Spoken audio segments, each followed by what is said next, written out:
Jamaah sahabat-sahabat ahbabur rasul yang dirahmati Allah Subhanahu wa taala, yang diberikan kekuatan oleh Allah untuk istiqamah menuju jalan-jalan surgawi.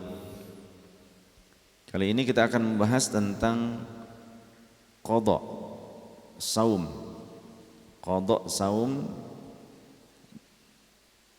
dan fidyah atau kafarah bagi orang-orang yang masuk ke dalam kriteria yang wajib untuk mengeluarkannya. Bismillahirrahmanirrahim. Wa man wati'a fi nahari ramadhana 'amidan fil farji fa 'alaihi al-qada'u wal kafaratu. Yang pertama, bagi orang yang dia berhubungan intim, berjima, entah dengan pasangan sahnya atau berzina, fi nahari Ramadan, di siang hari pada bulan Ramadan, amidan, dengan sengaja, fil farji, melalui jalan farjinya, jalan kemaluan wanita, fa alaihil qada'u, maka dia, entah laki-laki ataupun wanita, dua-duanya wajib mengqadha puasanya yang hari itu dia batal, ya. Kalau satu kali dia melakukannya, artinya di satu hari, di suatu hari, maka satu harinya tersebut wajib diqadha. Wal kafaratu, dan wajib membayar kafarah, ya, penebusan dosa yang lainnya. Apa? Wahia itqu raqabatin mu'minatin, memerdekakan budak belian yang mukmin. Memerdekakan budak belian yang mukmin. Selain dia mengqadha, dia wajib memerdekakan budak belian. Fa illam yajid, jika ia tidak mampu untuk memerdekakannya atau tidak menemukan adanya budak belian, karena zaman sekarang sudah bisa dikatakan tidak ada lagi budak belian, merdeka semuanya, hurriyatun. Jika tidak menemukan budak belian, fasiyamu syahraini mutatabi'aini, maka wajib dia berpuasa 2 bulan berturut-turut, full 2 bulan berturut-turut.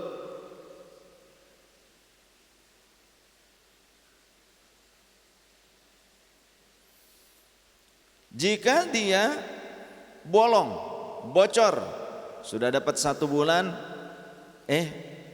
batal sehari, maka wajib mengulang kembali dari awal lagi, hitungannya 1, nggak bisa disambung, karena mutatabi'aini, berkelanjutan.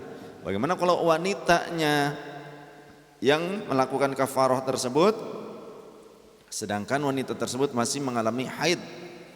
Pada saat haid haram puasa, artinya harus berbuka pada saat haid. Tapi ketika dia sudah suci lagi, tidak boleh menunda-nunda, tidak boleh menanti-nanti, walau hanya sehari sekalipun, wajib melanjutkannya. Jika dia menunda-nunda, berarti harus kembali mengulang dari 0 lagi, dari 1 lagi maksudnya. Fa illam yastati', kalau dia memang tidak memiliki kekuatan, sudah dicoba ternyata malah sakit parah, coba lagi baru beberapa hari, ternyata tidak mampu, sakit parah, bukan kadar kemalasan, bukan kadar perkiraan wahmun itu 25%, kayaknya saya nggak kuat deh, keyakinannya itu cuma 25%, sisanya tidak yakin, ya. Bukan dengan persangkaan yang kuat, zon. Kalau persangkaan kuat, saya kayaknya nggak bisa, karena apa? Contoh orang tersebut memang ususnya sudah dipotong-potong, mungkin tinggal 2 jengkal lagi, karena kena penyakit kah, sehingga dia tidak mampu untuk melakukan puasa. Nah ini kan zonnya itu 75%. Kalau zon itu 75% yakin, sisanya tidak yakin. Artinya yakin dia tidak akan mampu, kuat keyakinannya dia tidak akan mampu. Karena apa? Karena punya penyakit. punya penyakit dalam yang benar-benar dia tidak akan mampu berpuasa. Nah, kalau seperti itu ya berarti dengan cara yang lain. Fa illam yastati, maka apa cara yang lainnya kalau tidak mampu? Kalau mampu tapi malas, tetap wajib berpuasa. Harus. Bagaimana kalau tidak mampu? Fa it'amu sittina miskinan, maka dia wajib memberi makan 60 orang miskin. Likulli miskinin muddun, bagi setiap orang miskin diberikan kurang lebih, kalau dikonversikan dengan liter, 1 mud itu sebetulnya kurang sedikit dari 1 liter, kurang sedikit saja, agak cekung dikit tuh dari 1 liter.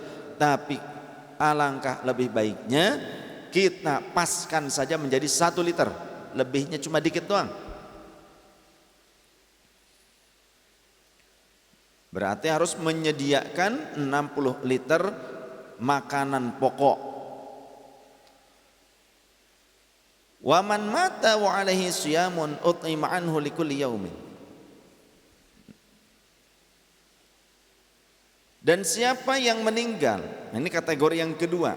Tadi kan orang yang berjima di siang hari melalui farji. Bagaimana kalau ada orang batal puasa karena keluarnya sperma, tapi bukan karena melalui farji, ya? Dia mempermainkannya, dicambukin, contoh, kemaluannya dicambukin mungkin ya, itu, atau dipatukin sama ayam, sehingga sampai-sampai dengan sengaja sampai dia keluar sperma dengan sengaja, maka itu membatalkan puasanya, cuma wajib qadha. Bagaimana kalau ihtilam dengan karena sebab mimpi, keluar sperma di siang hari pada saat puasa, mimpi sampai keluar sperma, tidak batal puasanya. Tinggal dia bangun, mandi junub, kemudian melanjutkan puasanya, tidak batal.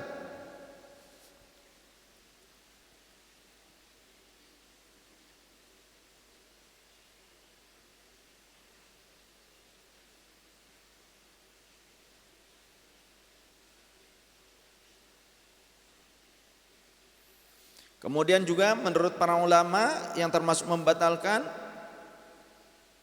bahasa kitanya, bahasa Sunda mah dialap suka. Maksudnya bagaimana? Foreplay, pemanasan persetubuhan, tidak sampai bersetubuh, tidak sampai memasukkan alat kemaluan dirinya kepada pasangan, tapi dia melakukan hal-hal yang meningkatkan, sengaja meningkatkan gairah. Kemudian dia bercumbu walau tidak sampai, mohon maaf, memasukkan antara kemaluan dirinya kepada lawan jenisnya, maka itu pun membatalkan menurut para ulama. Bahkan walaupun tidak sampai keluar sekalipun, terus sampai syahwat memuncak, sampai syahwatnya memuncak walau tidak keluar, menurut sebagian para ulama seperti itu. Apalagi sampai keluar spermanya dengan sengaja seperti itu. Nah, bagaimana kalau tidak sampai memasukkan zakarnya kepada farji tapi keluar, ya, sengaja masih menggunakan pakaian mungkin, tapi dia terus foreplay, perilaku yang bercumbu antara laki-laki perempuan, sampai meningkatkan gairah syahwatnya tersebut, bahkan bisa sampai keluar sperma dengan sengaja seperti itu, batal puasanya, ya. Dia hanya wajib qadha 1 hari saja. Hanya wajib qadha 1 hari saja. Berbeda kalau sampai berjumpanya 2 alat kelamin tersebut. Nah, itu harus ada kafarah, ada tambahan. Berikutnya, man mata wa alaihi siyamun ut'ima anhu likulli yaumin muddun.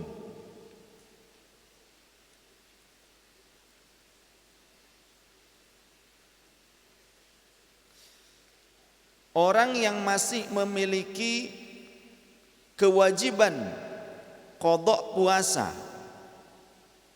orang yang meninggal, dan dia memiliki kewajiban qadha puasa. Sekali lagi, kategori yang kedua, orang yang kedua, yang kedua apa yang keberapa itu tadi? Pokoknya berikutnya nanti. Karena tadi setelah orang yang wajib qadha dan kafarah, ada juga penjelasan tentang orang yang wajib qadha tapi tanpa kafarah. Tadi ada beberapa yang saya tambahkan. Ya, saya tambahkan dari literatur yang lainnya. Berikutnya, man mata wa alaihi siyamun utima anhu likulli yaumin muddun. Orang yang meninggal tapi dia punya kewajiban qadha puasa. Sebelum wafat dia itu sakit sehingga tidak bisa puasa, ternyata lolos. Lolosnya langsung los gitu. Lepas los sampai wafat. Hoskerlek gitu. Sehingga dia tidak sempat untuk mengqadha puasanya. Tidak sempat mengqadha puasanya, keburu wafat. Maka wajib baginya dikeluarkan makanan pokok untuk disodakohkan, untuk difidyahkan kepada orang-orang miskin atau fakir untuk setiap satu hari yang ia tidak berpuasa dari Ramadan, muddun, dikeluarkan 1 liter lah, 1 liter makanan pokok. Kategori berikutnya, wasyaikhu idza ajiza anis shaumi yuftiru wa yut'imu an kulli yaumin muddan. Orang tua yang sudah lemah atau pikun, ya, entah itu pikun, entah itu lemah yang memang tidak akan mampu untuk berpuasa, atau tidak lemah tubuhnya tapi pikun, begitu ya, sudah enggak bisa normal, cara berpikirnya sudah seperti bayi.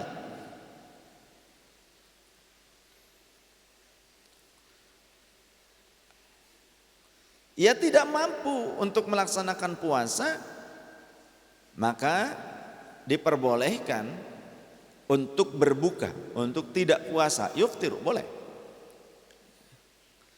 Wa yut'imu an kulli yaumin muddan, akan tetapi dikeluarkan darinya, oleh siapa dikeluarkannya? Oleh warisnya atau walinya, oleh keluarganya.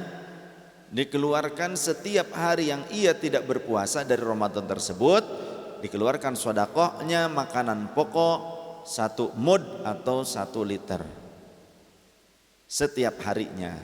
Kalau 30 hari ya berarti 30 liter. Kategori berikutnya, wal hamilu wal murdi'u, orang yang hamil atau menyusui, entah hamil entah menyusui, tentunya ini wanita. Kalau laki-laki emang siapa, ada yang begitu? Orang hamil ataupun sedang menyusui, idza khafata, jika keduanya memiliki kekhawatiran, ala anfusihima, pada dirinya saja, jadi tidak kuat ngelik, halab-hab, salatri, pokoknya lemah. Tapi memang tidak ada kekhawatiran kepada janin, bukan karena kekhawatiran kepada bayi yang disusuinya, hanya karena memang dia lemah saja, dia lemah dirinya. Tidak ada kekhawatiran kepada janin dan tidak ada kekhawatiran kepada bayi yang disusui.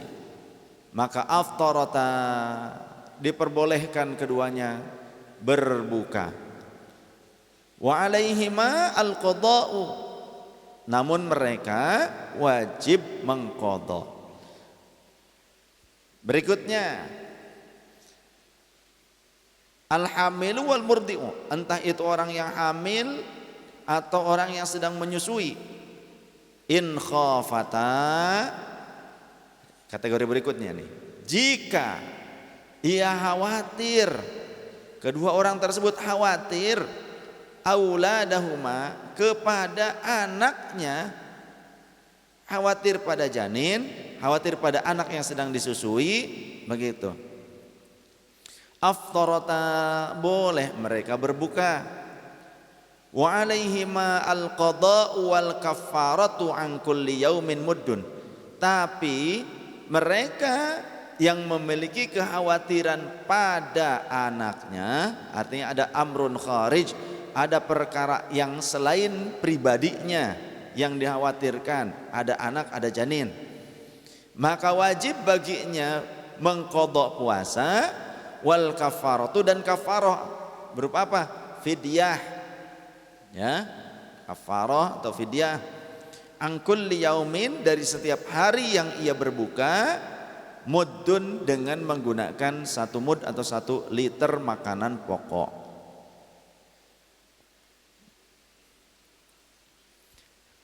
Ada sebagian ulama yang menyatakan begini. Nah ini kan, mohon maaf, ini kategorinya tadi untuk yang khawatir kepada anaknya, ya, khawatir kepada anaknya saja, bukan karena kelemahan diri. Khawatir kepada anaknya saja, bukan khawatir disertai dengan kekhawatiran dirinya, bukan. Jadi orang yang berbuka karena khawatir terhadap anaknya saja, wajib qadha dan kafarah. Wajib qadha dan kafarah. Namun bagaimana kategori berikutnya nih? Masih dalam konteks seorang wanita yang punya anak atau sedang hamil. Jika dia berbuka karena dianya lemah, artinya ada kekhawatiran pada dirinya dan juga khawatir kepada janinnya. Dia lemah, tidak mampu pada saat itu, hari itu berpuasa, dan juga khawatir kepada bayi yang disusuinya. Nah ini kategori berikutnya berarti kan. Bagaimana? Sebagian ulama ada yang menyatakan cukup qadha saja tanpa fidyah. Sebagian ulama ada yang mengatakan, ini ikhtilaf ya, cukup qadha saja tanpa fidyah. Tapi saya mengambil pendapat dari ulama yang ihtiyat, hati-hati, sebagaimana juga difatwakan oleh guru kami Syekh Ashmawi. Saya mendapatkan pengajarannya dari beberapa ulama sama seperti beliau. Di antaranya mengambil dasar dari Al-Imam Ibnu Hajar Al-Haytami Al-Makki Asy-Syafi'i. Imam Ibnu Hajar Al-Haytami, ulama ahli tafsir, ahli hadis, ahli fiqih, mujaddid beliau. Imam Ibnu Hajar Al-Haytami. Di antaranya ini terdapat di dalam kitab Ittihaf atau Ithaf Ahlil Islam bi khususiyatis siyam. Seperti ini kitabnya yang saya punya pada pasal ketiga, fil fidyati bighairi jima'in, tentang bab fidyah tanpa adanya perjimaan. Di antaranya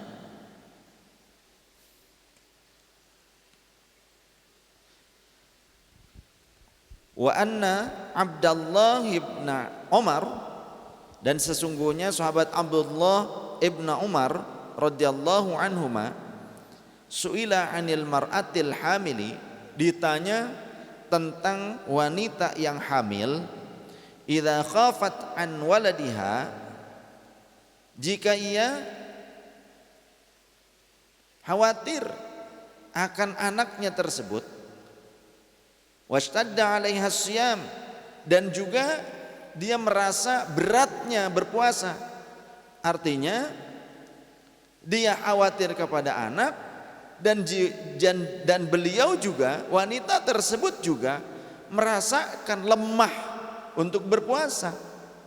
Sudah khawatir sama anaknya, kemudian ditambah dengan kelemahan dirinya sendiri. Ditanya sahabat Abdullah bin Umar radhiyallahu anhu tentang hal itu bagaimana? Faqala, maka beliau menjawab, ya, tuftiru wa tut'imu.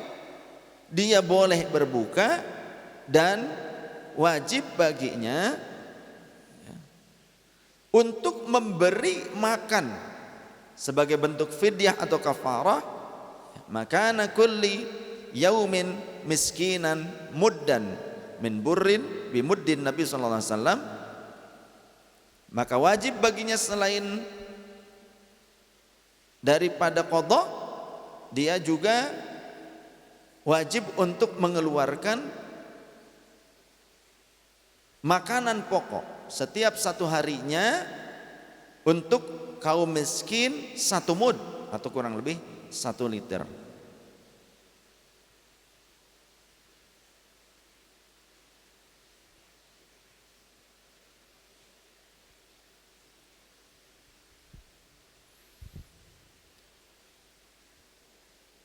Kita akan coba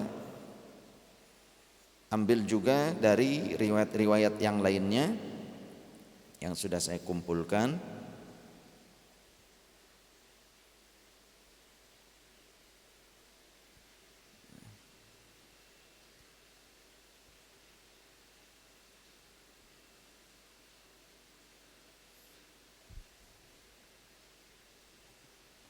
Di antaranya juga dari riwayat sahabat Abdullah bin Abbas radhiyallahu anhuma.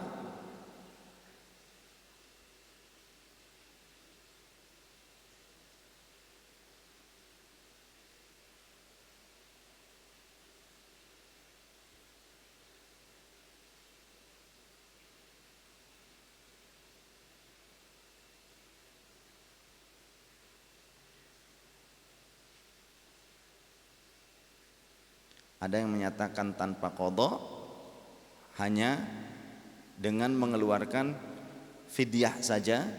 Ada juga yang dengan wajib qada dan juga wajib fidyah.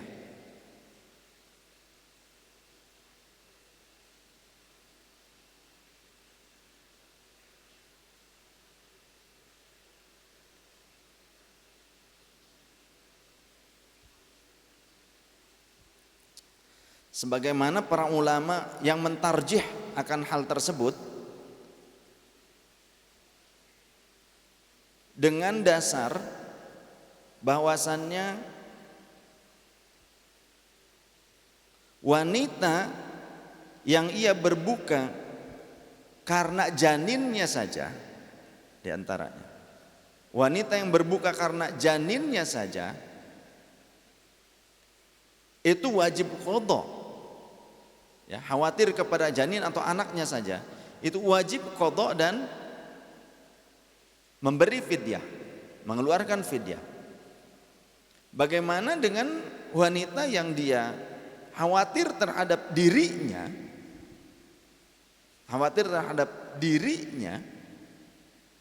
dan juga terhadap janinnya atau anak yang disusuinya?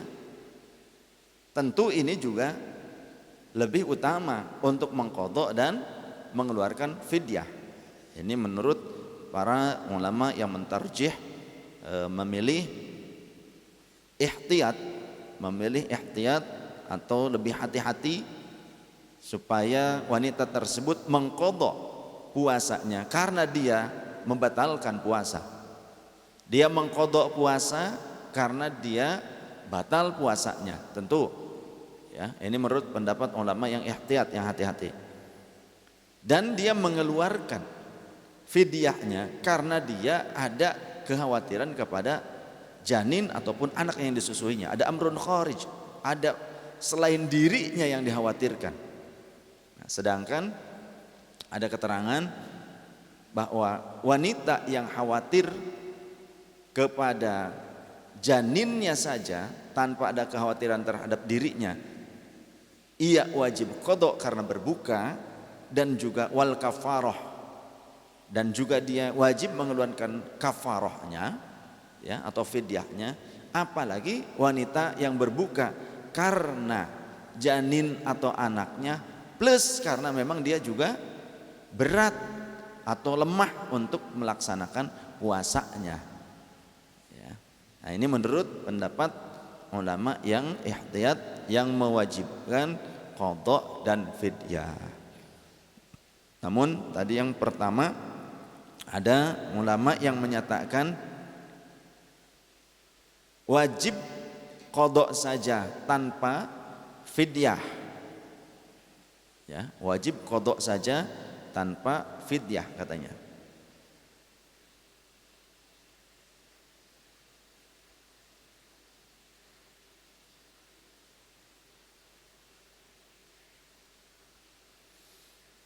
Ada lagi ulama yang berpendapat wajib fidyah saja tanpa qada ya, wajib fidyah saja tanpa qada.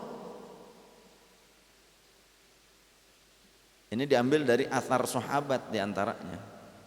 Ketika ada sahabat Abdullah bin Abbas radhiyallahu anhu ditanya tentang wanita hamil atau menyusui, maka beliau menjawab, anti bimanzilatil ladzi la yutiqu alaiki antut aimi makana kulla yaumin miskinan wala qada'a alaiki. Jadi itu dasarnya ulama yang bahkan ada yang mengatakan tidak perlu qada katanya, cukup mengeluarkan fidyahnya saja karena engkau berada pada posisi seperti orang yang tidak mampu untuk bersaum bagi wanita yang seperti itu. Nah, ini silahkan pilih yang mana, terserah. Kalau ada perbedaan atau ikhtilaf pendapat tentang kategori yang kita sedang bahas ini di tengah-tengah masyarakat alim yang dimaksud adalah para ulama, kita sikapi dengan bijak. Jadi cuma saya mengambil pelajaran dari guru kami Syekh Ashmawi, beliau orangnya sangat hati-hati, sangat wira'i. Kemudian juga beberapa ulama yang lainnya, guru-guru kami yang lainnya, ada yang mengambil pendapat ihtiyat, lebih hati-hati ya, setelah mentarjih dari berbagai fatwa para ulama terdahulu begitu. Diambil dari beberapa pendapat yang mengatakan lebih ashah. Karena saya pernah tanyakan juga ke mama, mana yang lebih ashah bagi wanita yang berbuka atau tidak puasa karena dirinya lemah dan ada kekhawatiran kepada janin atau anak yang disusui, apakah cukup qada tanpa fidyah atau wajib qada plus fidyah? Maka jawaban dari guru-guru kami yang ihtiyat itu wajib qada plus ihtiyat plus plus fidyah, wajib qada plus fidyah. Karena selain dirinya lemah, ada kekhawatiran yang jadi pokok permasalahan, ada amrun kharij, adanya selain diri yang lemah yang sedang dikhawatirkan siapa? Janin atau anak yang disusuinya. Lebih baik seperti itu saja ya. Bagi saya, kepada jamaah saya, pada murid-murid saya Ahbabur Rasul, lebih baik kita ihtiyat, hati-hati. Toh kalau kita mampu untuk melaksanakannya, andai pun bukan kewajiban memberikan fidyah, kita itu masuknya ke dalam kategori sedekah nantinya, kalaupun tidak wajib sekalipun gitu ya. Tapi kita melaksanakannya, itu tetap kategorinya bisa masuk ke dalam sedekah, tidak akan sia-sia. Tapi jika ternyata wajib tapi tidak dilakukan, kan nanti justru kita berdosa. Lebih hati-hati, lebih ihtiyat.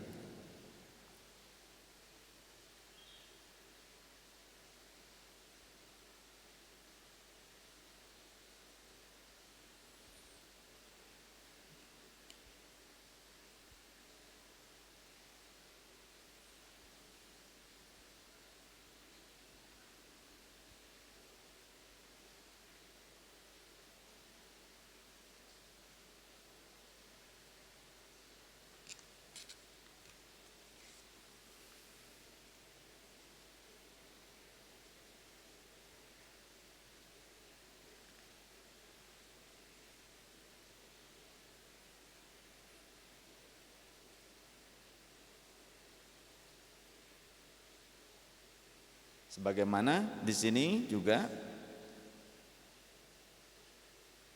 dilanjutkan ya.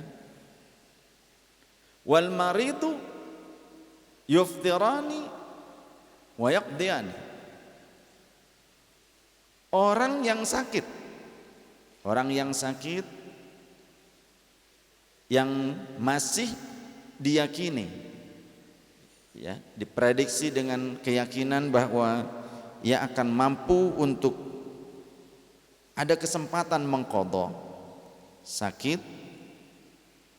Kita dulu pernah sebarkan sebuah diagram ya, sebuah diagram yang teman-teman sudah menerimanya mungkin, tentang tabel qadha dan fidyah yang sudah ditashih oleh ahbabur rasul ya, oleh para guru-guru ya. Di antaranya juga ada kategori orang yang sakit dan masih ada harapan untuk sembuh.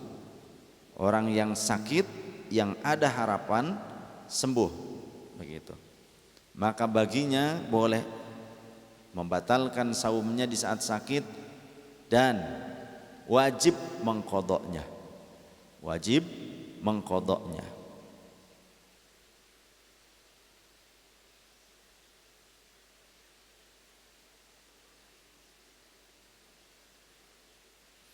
Kemudian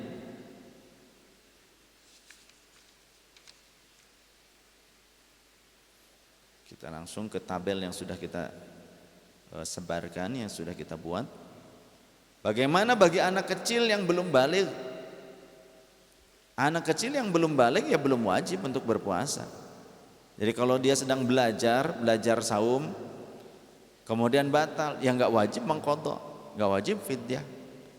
Sedangkan pahalanya selain untuk tabungan anak tersebut juga bagi kedua orang tuanya yang mengajarinya, yang mendidiknya. Kemudian orang yang gila, junun, tapi tidak disengaja, memang gila secara mental, memang sudah selayaknya, bukan selayaknya, orang gila mana ada yang layak gitu. Orang layak gila enggak lah gitu ya, kecuali orang yang ngoceh gitu, orang yang suka bikin berita hoax, katanya pemerintah bikin konser padahal enggak. Apalagi dengan foto presiden hadir di konser tahun 2017, dibuat sekarang framing untuk apa? Supaya masyarakat umum itu tidak percaya lagi kepada pemimpinnya, supaya benci kepada pemimpinnya. Ada orang-orang yang barisan sakit hati membuat framing sekarang ya, membuat gambar, membuat kemudian sebuah narasi disertai dengan foto presiden tahun 2017 hadir pada konser pada saat itu, entah konser amal, entah konser, kalau nggak salah itu mah konser ini ya, menjelang pilpres atau apa itu, lupa lagi saya. Pokoknya konser lah, itu tahun 2017-an mungkin, digunakan untuk membuat framing dengan narasi, oh ini pemerintah bikin PSBB tapi mereka sendiri ternyata melanggar apa yang diucapkannya. Seolah-olah sekarang sudah, kalau nggak salah pertengahan Ramadan katanya, sudah terjadi konser dan membludak orangnya, presiden pun sampai selfie. Ternyata itu gambar tahun 2017-an kurang lebih. Nah sekarang dibuat seperti itu. Namun tujuannya selalu dengan narasi atas nama agama ujung-ujungnya nantinya. Jadi ada pengarahan, ada upaya untuk mengarahkan perasaan masyarakat, emosional masyarakat untuk menentang kepada pemerintahnya, membenci pemimpinnya.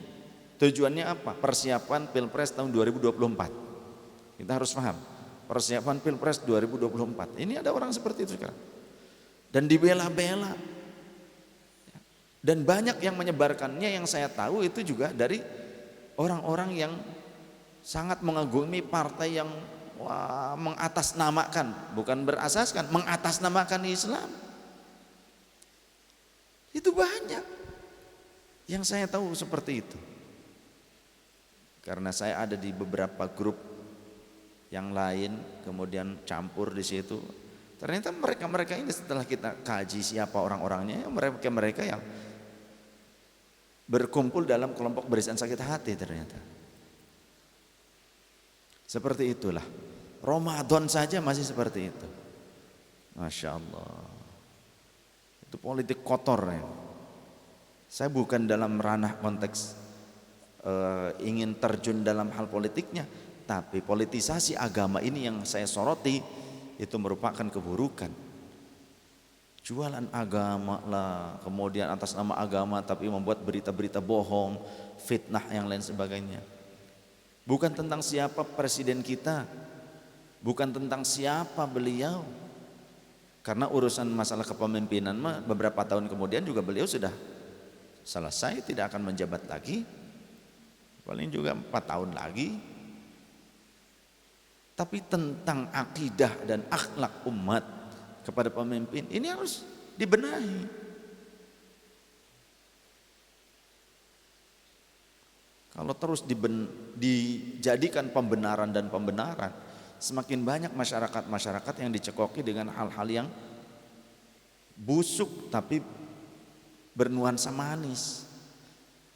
Maka benar kata Imam Ibn Rushdi, idza aradta an tatahakama bil jahili fa 'alaika an taghlifa kulla batilin bi khilafi dinihi.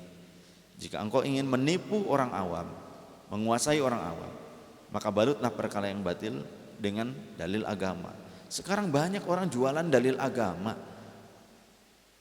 seolah-olah manis, seolah-olah beriman, seolah-olah bela kesejahteraan rakyat, seolah-olah bela keadilan, tapi ternyata justru dia pembuat kebusukan itu sendiri. Itu banyak sekali.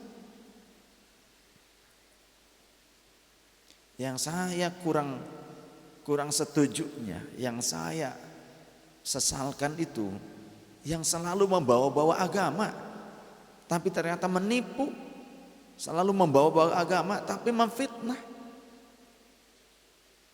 Bela Islam lah, bela inilah, bela keadilan lah, bela kesejahteraan lah, tapi perilakunya boro-boro membela.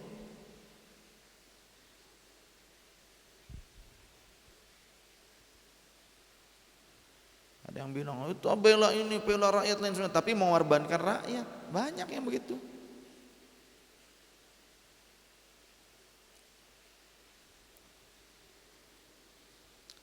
Berikutnya tadi, orang yang gila tapi bukan karena disengaja, maka dia tidak wajib mengqadha, tidak wajib fidyah. Ya sudah gila, biarkan. Kalau dia sudah sembuh, waras, akil balik, nah baru dia wajib puasa lagi, tapi bukan qadha, tidak perlu mengqadha yang saat ia gilanya, ya, gila yang tidak disengaja. Berikutnya orang yang gila tapi disengaja dengan cara meminum obat yang menghilangkan kewarasan, ya, jadi gila, AO, OA dan semacamnya, obat-obatan lah, minuman lah, apa kayak memukul-mukulkan kepala ke tembok, ya, saking apa tidak sabar menghadapi ujian hidup, memukul-mukulkan kepala ke tembok. Tapi tembok yang dipukulnya bukan tembok beton, tembok GRC. Ya iya, yang jebolnya bukan kepalanya, GRC-nya. Harusnya mukulkannya ke tembok beton, harusnya kagok.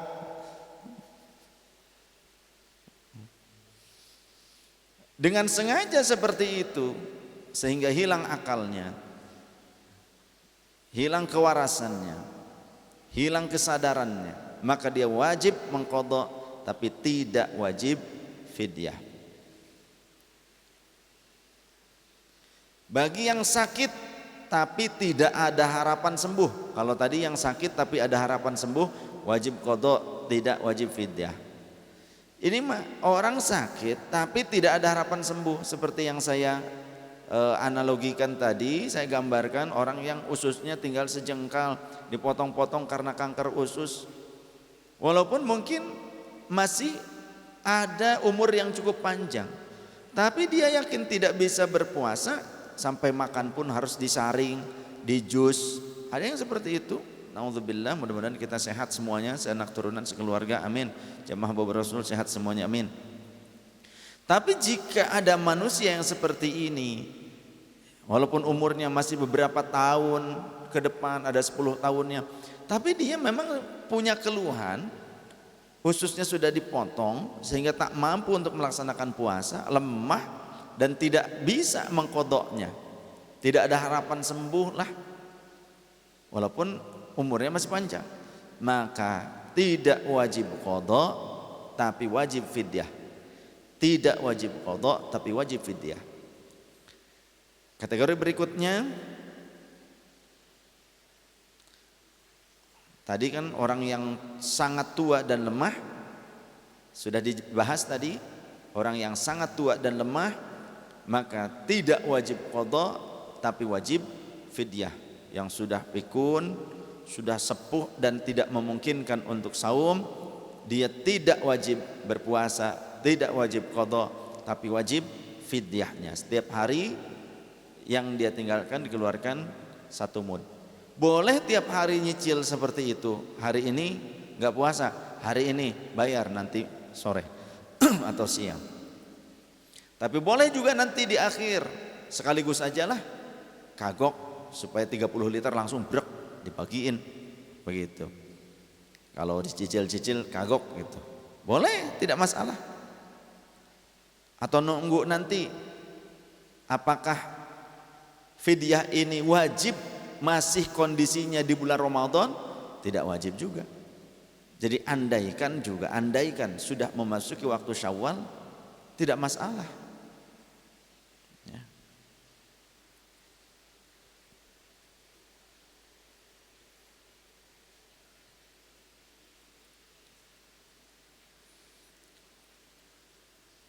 Kategori berikutnya,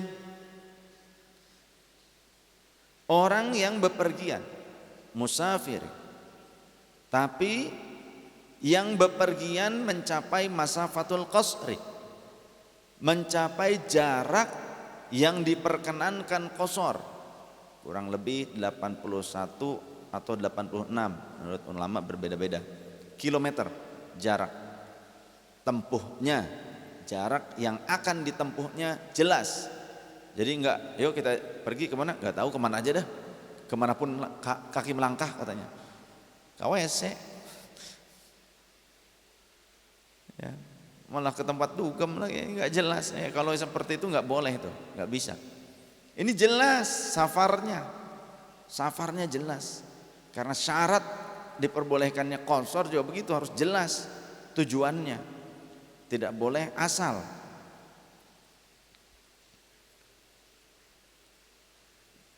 Dan juga safarnya safar mubah, safar yang diperbolehkan, bukan yang makruh. Saya mau melaksanakan perjalanan kemana? Ke Kudus ya, nanti saya mungkin nggak puasa deh di tengah jalan karena boleh dalam safar. Ngapain ke Kudus? Beli udud, beli bako ya, beli rokok, itu saja. Iya, karena di sana tempatnya lebih murah dan banyak pilihan begitu. Cuma itu tujuannya, itu yang paling utama. Ya sudah, tidak diperbolehkan ya. Qasar gak boleh, jamak juga gak boleh, apalagi membatalkan puasa. Kalau dia sampai batal ya dosa, karena tujuannya untuk hal yang makruh, apalagi yang haram. Kemana perjalanannya? Mau ngebom, jadi teroris atas nama agama. Aduh, teroris atas nama agama. Orang yang bepergian seperti ini kalau sampai dia batal, wajib qadha tapi tidak wajib fidyah, wajib qadha saja. Kemudian wanita yang haid wajib qadha puasa tidak wajib fidyah, tidak wajib mengqadha salatnya yang ditinggal ketika haid. Nah, tambahan begitu. Wanita yang haid dia wajib qadha puasa, tidak wajib fidyah, dan wajib tidak wajib mengqadha salat. Jadi wajib qadha puasanya, tidak wajib fidyah, dan tidak wajib mengqadha salatnya saat haid. Ya, jadi wanita haid, salat ketika haid dia tidak perlu diqadha. Begitu pula yang nifas. Wanita nifas setelah melahirkan ada nifas. Paling sedikit, paling sedikit setitik, saeutik, sakedik. Itu lahzatan, sekecerotan, cerot. Paling sedikit. Umumnya wanita nifas 40 hari 40 malam atau kisaran itu, ada yang 35, 30 hari, 32 ya. 40 hari 40 malam paling umum atau kebiasaan. Tapi paling banyaknya nifas 60 hari 60 malam. 60 hari 60 malam. Jadi jangan sampai, ini yang pada brojol-brojol kemarin, ada Mas Fitrah, Mas Sururi, bentar lagi Mang Dudung. Bukan mereka yang melahirkan, yang brojol bukan istrinya maksudnya. Ya, mereka ini kan berarti siap-siap puasa tambahan gitu. Jangan ngitung pakai mie rebus satu dus yang isinya 40. Jadi untuk menghitung jarak nifas katanya, wah sudahlah, pakai mie rebus. Setiap hari ambil satu bungkus. Gimana kalau pas lapar double 2 bungkus? Kan kurang dari 40 hari. Ya. Atau ternyata istrinya baru seminggu atau 2 minggu, 14 hari lah, 14 hari sudah selesai nifasnya, tapi mie rebus belum habis. Wah, ya harus nunggu pakai mie rebus terus. Ngitung mie rebus 40 terus katanya begitu. Ya rugi bandar, sayang. Ya, jangan menghitung pakai itu. Kan ada lagunya, menghitung hari, gitu kan. Emi lagi emi, gitu. Emi lagi emi. Jadi paling banyaknya masa nifas 60 hari 60 malam. Nah, bagi wanita yang nifas wajib qadha puasa Ramadan, tidak wajib fidyah, dan tidak wajib mengqadha salatnya yang ditinggalkan ketika masa nifas. Begino ya. Setelah masa nifas ada sebagian wanita yang ternyata malah keluar lagi darah setelah 60 hari. Maka coba dikonsultasikan dengan dokter kandungan. Jika ternyata itu adalah haid, maka benar adanya. Karena ada juga wanita selesai nifas 60 hari sekalipun kemudian masih keluar darahnya, ternyata darah berikutnya itu masih dikategorikan haid. Berarti haid, nyambung dari nifas ke haid, bisa-bisa.